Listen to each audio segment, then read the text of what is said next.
connect to your computer. As you guys can see it, it's connected. My iTunes open at the back, so all you do is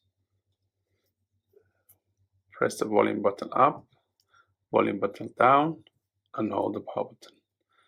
Just keep holding it until you see the iTunes logo appears.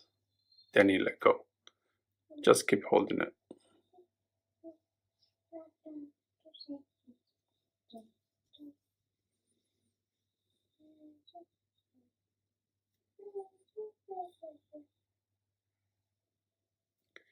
There you go. As you guys can see, on my iTunes, if you look at it, there's an update and restore buttons you have on recovery mode.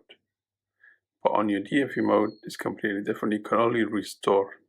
I will show you how to DFU mode after this.